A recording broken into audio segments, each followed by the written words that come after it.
Lee Parnell, always good to chat to you and to see you today. So, in a nutshell, Preston Technical, what do you do?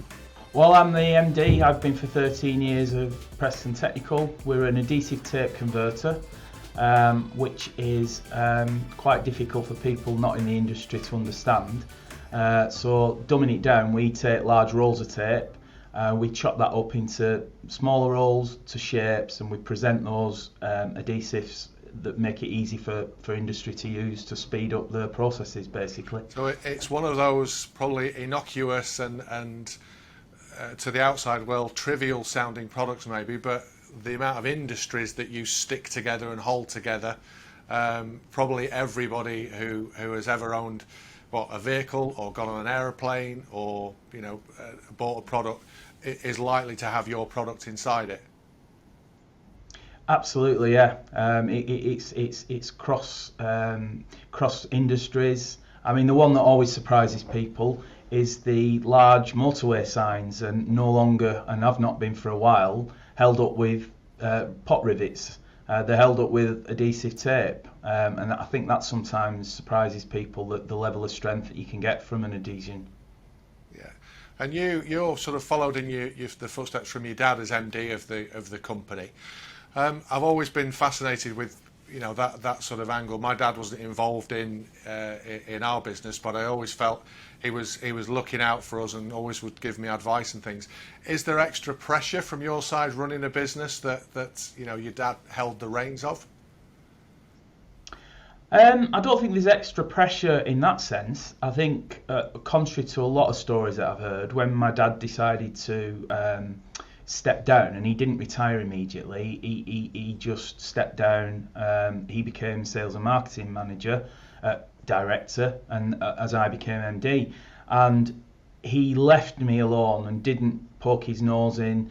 He was there as a support mechanism. He always gave me advice, but he never rode roughshod over me, and I've heard many horror stories from sons and daughters taking over from mothers and fathers in that sense. So I think the pressure comes from running a small business whose 30 staff's livelihood rely on the decisions that you're making. I think that's where the pressure comes, not from a dad or from any expectation, really. Yeah, that's a good point. And with those 30 staff, I know you don't particularly have a high turnover, but for you, what's your the secret of how you've kept hold of people and how you keep them motivated and in the business?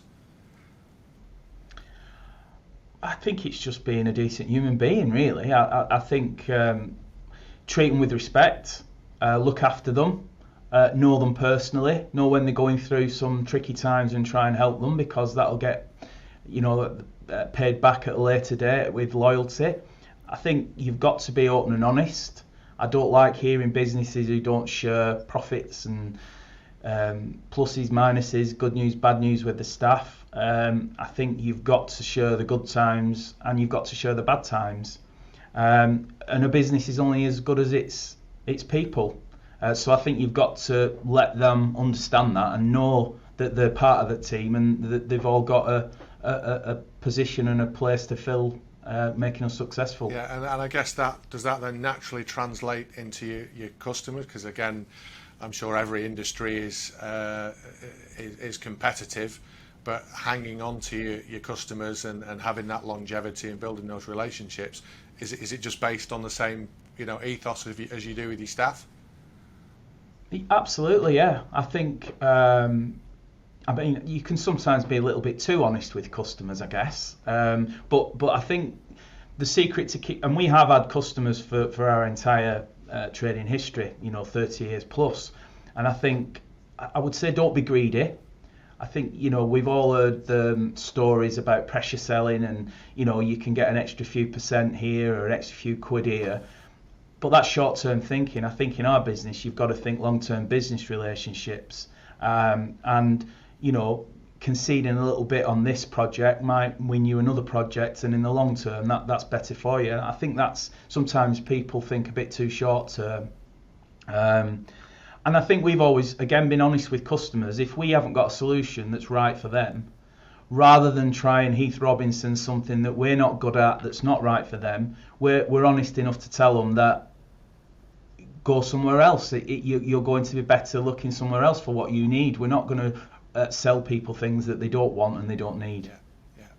And just again, you mentioned that 30-year heritage. Aside from the current turmoil that's going on in the world and going on with government, because I think there'll always be something. Has there been one? What's the biggest challenge you guys have as a company that may have been there from the start and potentially always will be, because it's not always a bed of roses? Is there one thing or one set of things that you constantly have to keep an eye on to keep going and keep doing the great work that you do? Well, I think you touched on it. I think the constant changing world and business environment is the biggest challenge. I mean, I took over early in 2009, just as my dad had told me that the credit crunch and the recession wasn't affecting us, and we didn't have any problems. We were flying, and literally a month later, our sales had gone, to half. So my first job as MD was to forensically pick through the costs of the business and try and make savings where we could, which again in the long term was an absolute godsend, because it made me understand the business in a month, 6 weeks, in much more detail than I would have done if I hadn't been under that pressure. And then we've kind of lurched from one semi-disaster to disaster as we've gone along. We had the Brexit vote, which created uncertainty. Then there was the long-winded negotiations, which was uncertain and created problems. Then, of course, COVID-19, then the war in Ukraine, all the supply chain issues, price rises.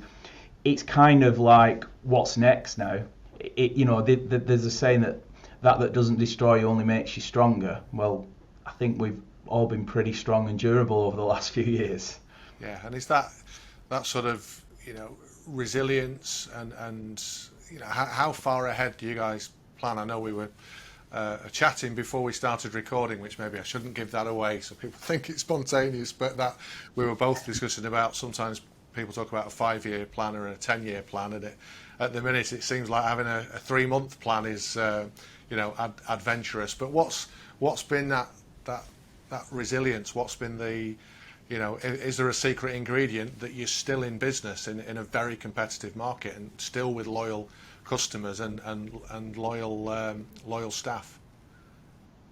I think just being flexible and reactive to situations, and not being afraid to change. You hear a lot of stories about companies that changed what they did, the way they operated during COVID. We didn't have to do that because of the type of business we are and the industries that we're in. But what we have done is changed our structure, changed our direction slightly, changed expenditure. We're very adaptable and agile as a business, and I think that's what makes us successful, and that's what you've got to be these days. Yeah, absolutely. And sort of almost a final question here, Lee. If the old elevator pitch, I think we call them a chat in a lift up in Lancashire, but if someone was in that lift with you and saying, I'm about to start a business and I've got high hopes, what advice would you give me? And you've got those 30 seconds before you get to the top floor. What would your knowledge be? What advice would you give? Pretty basic, really. I think have fun while you're doing it. Life's too short. I think understand why you're in business. Not every business is going to be or wants to be Amazon and Apple and multi-million pound. There are different reasons for being in business. And I think if you know why you're in business, your journey's going to be a hell of a lot easier. And I think when things are going well and business is going good, don't congratulate yourself too much. You're not that good. You're only one disaster away from Armageddon. But equally, when business is not that great, don't beat yourself up because you're not that bad. There are things you can't control. Concentrate on the things you can do. Yeah, as you're talking, I'm doing my usual here when I said it was the last question, and it never is. But I don't want it to sound patronising, but you come across as very wise and very measured and level-headed. Has that developed during your time as being an MD, or is that why your dad was happy to pass the reins on to you, because he knew that you're the right person for the job? I guess you're always developing. I think I'm naturally this type of person. I'm pretty laid back and calm. I'm not a very emotional person in terms of waving my hands about and shouting. Yeah, I think that's just me. But everything that you go through shapes you and makes you into the person you are, I guess. So everything has had an impact on that. Yeah, and you're still enjoying it. Still love what you do. Absolutely, yeah.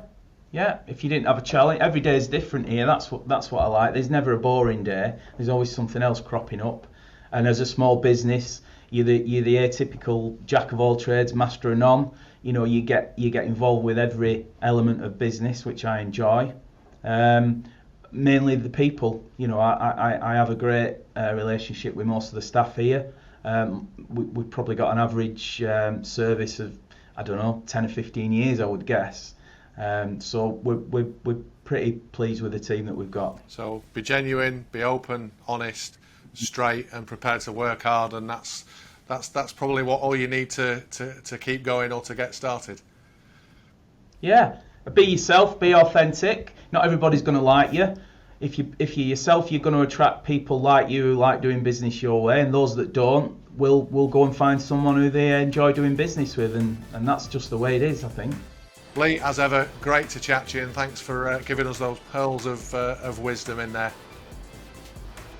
Thanks for having me. It's been a pleasure.